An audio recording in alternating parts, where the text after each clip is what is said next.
যে লোকগুলো এতদিন খুব শখ করে বলতো ইয়া হাবিবি কাম টু দুবাই, তাদেরকে বলতে চাই, দেখেছো তোমাদের দুবাইয়ের কি করুণ পরিণতি হয়েছে।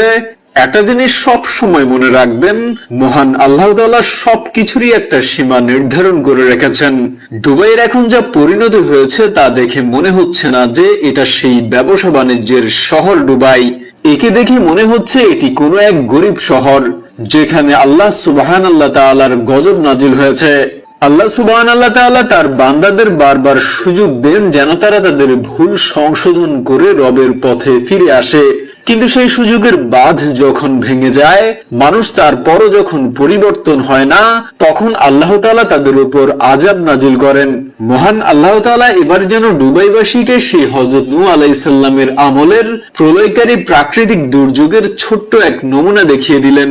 তোমরা দেখো, এটা আল্লাহর আযাব, তোমরা চাইলেও এই আযাব থেকে নিজেদের মুক্ত করতে পারবে না, এই আযাবকে রুখতে পারবে না। এই দুর্যোগ দুবাইবাসীর জন্য কিয়ামত থেকে কম নয়। এই দুর্যোগে নিজেদের জীবন বাঁচানোর জন্য দুবাইবাসী কত কিছুই না করেছে। যখন তুফান আসলো তখন কারো কোনো খেয়াল ছিল না, কেউ ভাবছিল না আমার দামি লাক্সারিয়াস গাড়িটা কোথায়, আমার ফ্যামিলির লোকজন কোথায়। সবাই ব্যস্ত ছিল নিজেকে বাঁচাতে।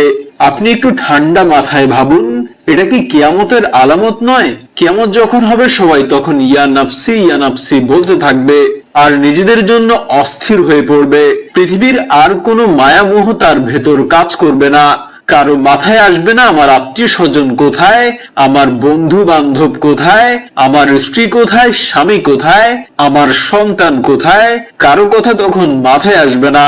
নিউজের ভিডিওগুলোর মাধ্যমে আপনি দুবাইয়ের এই করুণ পরিণতি তো নিজ চোখেই দেখলেন।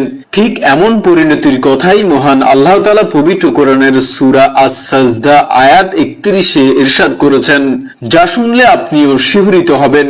মহান আল্লাহ তাআলাই বলেছেন, তিনি বড় আযাবের আগে এমন ছোট ছোট আযাবের অনেক নিদর্শন দেখাবেন। আল্লাহ তাআলা এমনটা করবেন যেন এগুলো দেখে তার বান্দাদের শিক্ষা হয় এবং তার বান্দারা যেন শিক্ষা নিয়ে রবের পথে ফিরে আসতে পারে। কয়েকদিন আগে 90% মুসলিমের এই দেশে মন্দির স্থাপন করা হয়েছে। এই ভূখণ্ডে সেই মন্দিরের কোনো অস্তিত্ব ছিল না কোনো কালে, কিন্তু দুবাইবাসী তারপরও এখানে মন্দির স্থাপন করেছে। আর মন্দির স্থাপনের পরপরই কিন্তু এখানে এই প্রলয়কারী প্রাকৃতিক দুর্যোগ দেখা দিল। দুবাইয়ের ইতিহাসে বিগত 75 বছরের মধ্যে সবচেয়ে বেশি বৃষ্টিপাত হলো। এই দুর্যোগে দুবাইবাসীর যে পরিমাণ ক্ষয়ক্ষতি হয়েছে তা এর আগে কখনো কোনো কালে হয়নি। এগুলো আল্লাহর আযাব নয়তো কি? ভারী বৃষ্টিপাতে মরুভূমির দেশ সংযুক্ত আরব আমিরাতে ভয়াবহ বন্যা দেখা দিয়েছে। দেশটির বিলাসবহুল অট্টালিকার শহর দুবাইয়ের রাস্তাঘাট থেকে শুরু করে শপিং মল ও বিমানবন্দরে থই থই করছে পানি।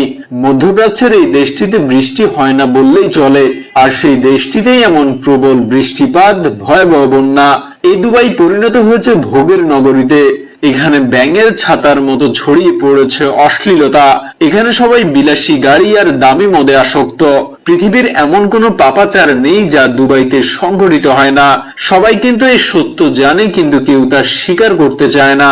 যুগে যুগে এমন জাতিকেই মহান আল্লাহ তাআলা ধ্বংস করে দিয়েছেন। মুখোশধারী এই মুসলিমরা মুসলিম জাতির কলঙ্ক।